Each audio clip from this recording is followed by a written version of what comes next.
Welcome, everybody. It's another episode of Event Marketing Redefined. We are day 3 live at Exhibitor Live. I have the one and only Jessica Sibila, the Exhibitor Advocate. Thanks for being here. Thanks so much for having me. You got it. It's fun. Day 3, we're almost at the end. You're a hot topic in this show. Am I? Yes. That's great. Yes. Actually, it is really great because we exist for exhibitors. And so we really wanted to share that message in this environment. And so it's great to hear that people are getting the message. I flagged you down mid-show. You yesterday. did. That was awesome. I literally said your name 5 seconds before I saw you. Yep. I think I was talking to Bianca. We were talking, and she had an issue, and I said, "Wow, you gotta talk to Jessica." And it was like, bang, you were right there. I almost jumped in too, and then I felt bad. I was like, "Oh, I probably shouldn't just crash this podcast." But here we are. Should have done it. Should have done it. Tell me, so the Exhibitor Advocate, right? For anybody who doesn't know, give us the short pitch. Yeah. And then tell me why it's so important. Yeah. For these CTSM folks, for event marketers, exhibitors, that they should know. So we are a newly formed nonprofit association, trade association specifically dedicated to exhibitors. So our goal is to amplify the voice of exhibitors within the exhibitions and events ecosystem, right? We want this industry to understand what exhibitors need to be successful, because without exhibitors, we don't have a trade show, right?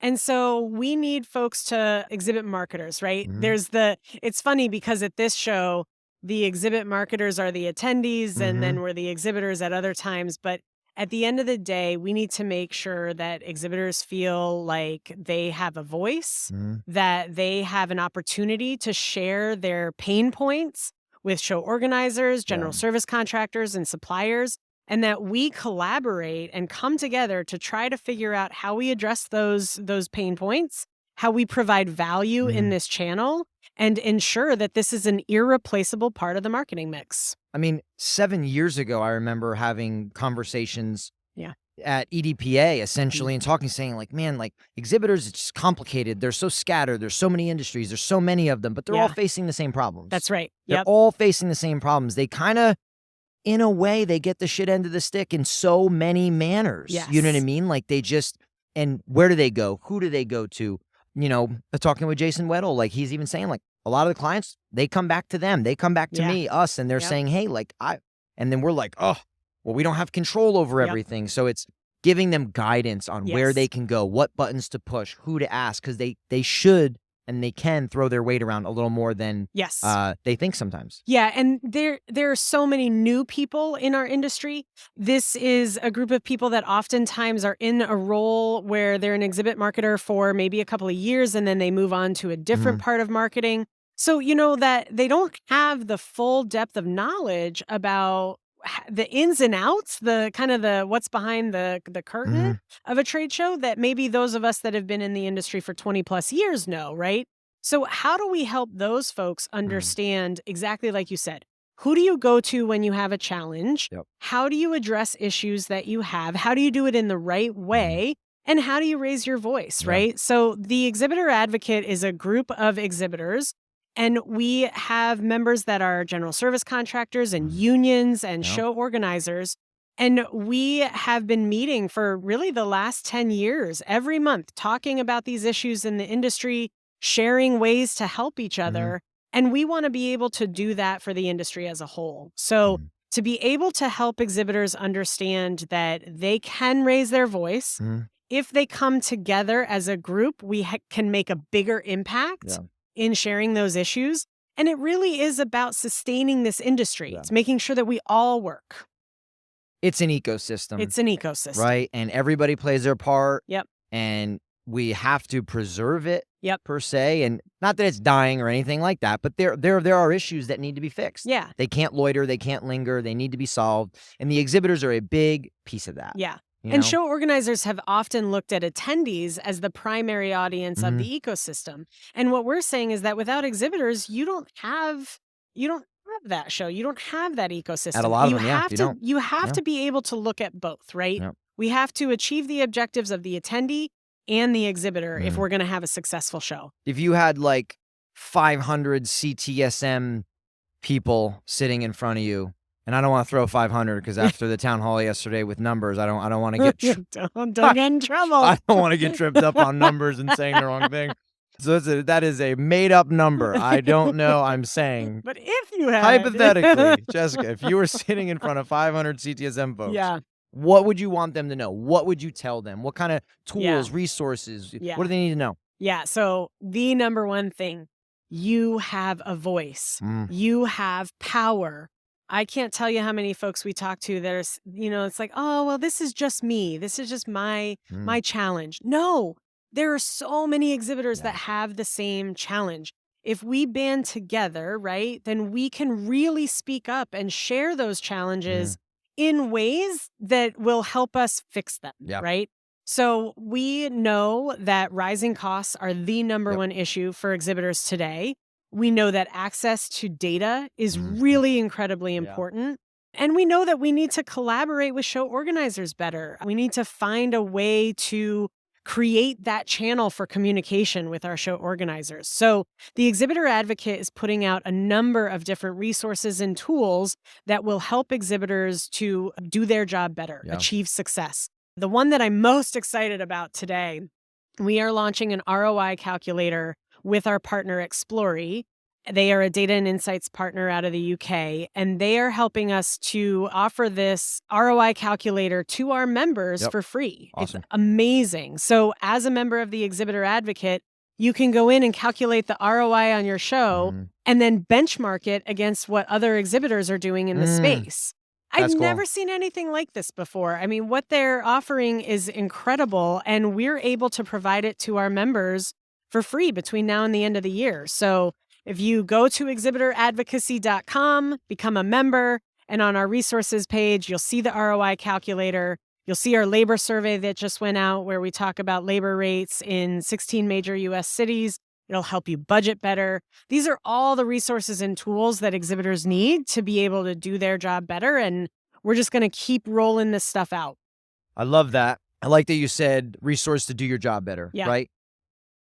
These event marketers need resources to do their job better. One of the stories I'm getting from talking to so many of the CTSM people, it's the same story all the time. It's that a marketer associated a company thrown into it. Yes. Hey, here, take this over. No education on it. Really, sometimes very little direction on goals and benchmarks and things and, direction. So, these event marketers are having to figure it out, right? Having to figure out where to go. So giving resources to do their job better is great. Yes. And the second piece, that ROI calculator, I haven't seen it yet. Game changer. Can't wait to see it. Yeah. They need that. Yep. They're asking for it. They're curious about it. Measuring ROI, measuring intangibles, all types of things. That's awesome. I'm a CTSM grad, and what I love about the CTSM program, and that really differentiated it for me from other programs, was that I walked away with tangible tools that I could literally use the next day in my job. And I will never forget Kimberly Key and her budget spreadsheet. I mean, I walked out of that first course and was like, wow, I can actually use this template tomorrow in my job. That's cool. And it's the beauty of this program, and it's what we are doing when we teach at these programs, is to make sure that exhibitors are walking away with tangible tools that they can use that make a difference. It's not just these like little nuggets of information, right? Let's give them actual tools and resources that make a difference. I love it. It's awesome. Yeah, it is good stuff. You mentioned rising costs, right? Yeah. Let's talk rising costs. Where are you seeing it? Yeah, I mean, rising costs are everywhere, right? We know inflation, we get it, totally understand that. But in this industry, we are seeing costs outpace inflation. In our labor survey, we talk about I&D labor costs, electrical and material handling. They're all outpacing inflation, some by as much as 30%, right? Wow. And granted, 30% isn't everywhere, but, it's an indication of the fact that this has gotten out of hand. And we really have to work with our show organizers, our general service contractors, and our suppliers to make sure that we are watching these costs, cutting and being more efficient where we can, and that our show organizers are partnering with us to increase the value side of that equation. Because if costs are going up, we need to make sure that there's better value. Exhibit marketers can't go back to their leadership and have the question be asked of them, wow, why are we spending so much on that show? And the only answer is, well, that's just what it costs. Yeah. Like, that's an unacceptable answer. Yeah. And your leadership team is going to look at you and go, yeah, I'm sorry, we're not doing this anymore That's how if you you lose can't budgets. justify the cost. Yeah, Yeah, and that's it's how going to you go lose. somewhere else, right? So we need to be able to understand why we're paying the cost that we are and what the value is that we're getting, right? And then we can compare this channel to other areas in our marketing mix and really show the value of trade shows to our leadership. Love that you called it a channel, because it is a channel. It is. I feel like sometimes companies don't treat it like a channel. Yeah. It needs to be. It is an event. It is event marketing, events. It is a channel. Yeah. It's a marketing channel. Yep.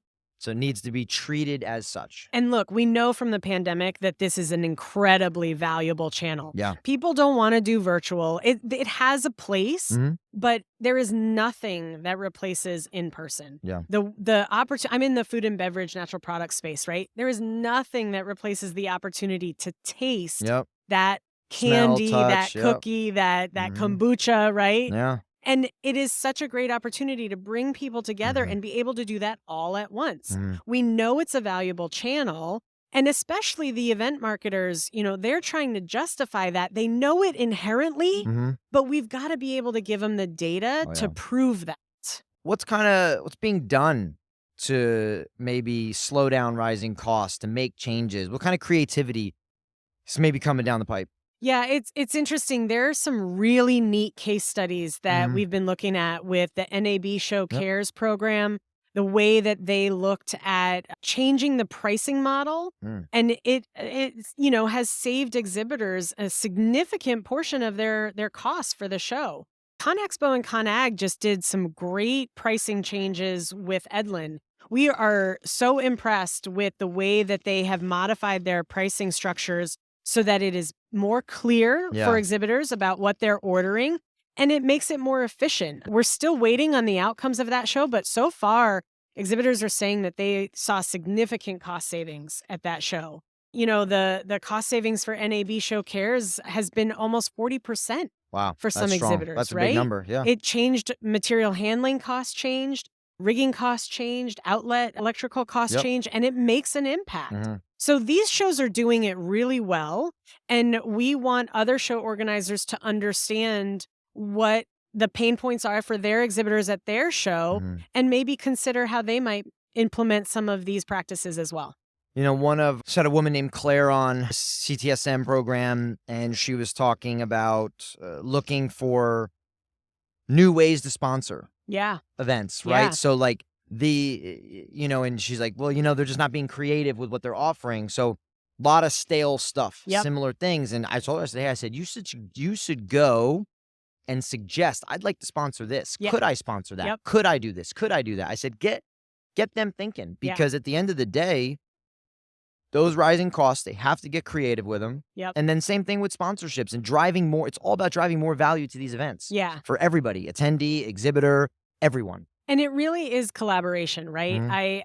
Sometimes I feel like my show organizer kind of does this copy paste thing, right? Like, these were the sponsorships we had last year, so this is what we're offering this year. And I always go to my show organizer and say, well, what if we did this? Or how about we do it that way, right? Because I need to figure out a creative way to stand out to achieve my objectives at the show, right?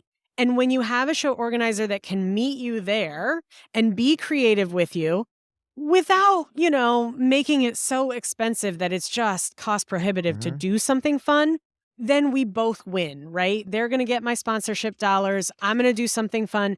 And I bet it's going to create some creativity and interest from other folks to do other new things that also bring revenue to the show organizer. It's really third party, like congregating. Right? So you got to have everybody's interest, not everything and every little detail that, you can't please everybody. Yeah. But you got to know at the core what the attendee wants, what the exhibitor wants, and trying to be solving that problem. Yeah.